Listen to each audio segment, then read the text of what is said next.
بھائی نے پوچھا تھا کہ گالی کی سزا کیا ہے؟ دیکھیں، گالی آپ کیسے دے رہے ہیں؟ اگر آپ اکیلے میں بیٹھے بیٹھے گالی بک رہے ہیں تو یہ مکروہ تنزیہی ہوتی ہے۔ اچھا تو نہیں ہے زبان پہ خراب قسم کے کلمات لے کر آنا، لیکن یہ کلمات ہیں، صرف کلمات جو کسی بھی لینگویج کے اندر بیڈ لینگویج کہلاتی ہے، اور یہ کسی بھی زبان کے اندر ہے۔ مثلا آپ ڈکشنری پڑھ رہے ہیں اور اس میں گالیاں لکھی ہوں گی نا، کہ اس گالی کا کیا مطلب ہوتا ہے، اس گالی کا کیا مطلب ہوتا ہے۔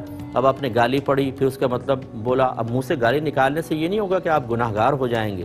یہ زیادہ سے زیادہ مکروہ تنزیہی ہے۔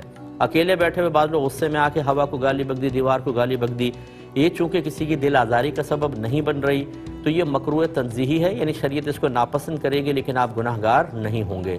ہاں، کسی مسلمان کو گالی دینا، نبی کریم صلی اللہ علیہ وسلم نے ارشاد فرمایا کہ مسلمان کو گالی دینا کفر ہے، یعنی کفر سے مراد آپ دار اسلام سے باہر نہیں ہو جائیں گے، لیکن یہ بہت بڑی ناشکری ہے اور ایک مسلمان کی عزت نفس کو مجروح کرنا، اس وجہ سے آپ گناہ گار ہوں گے۔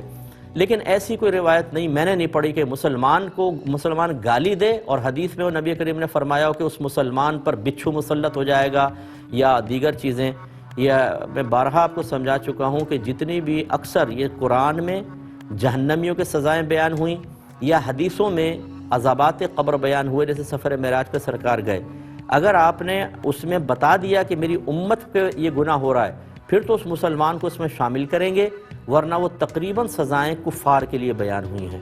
وہ اس زمانے میں قرآن نازل ہو رہا تھا جس زمانے میں سرکار نے سزاؤں کو بیان کیا، کفار تاکہ ڈر کر اسلام کی طرف مائل ہوں۔ ہاں، جہاں پر امت کے بارے میں سرکار نے فرما دیا کہ میری امت کے کچھ لوگ ایسے تھے، اس کا مطلب وہ مسلمانوں پر سزا جاری ہوگی۔ لیکن گالی کے بارے میں کسی مستند حدیث میں نے نہیں دیکھا کہ مسلمان گالی بکے گا تو ایک بچھو، اور زیادہ بکے گا تو کئی بچھو مسلط ہوں گے، لیکن بہرحال یہ بری چیز ہے، اجتناب کرنا چاہیے۔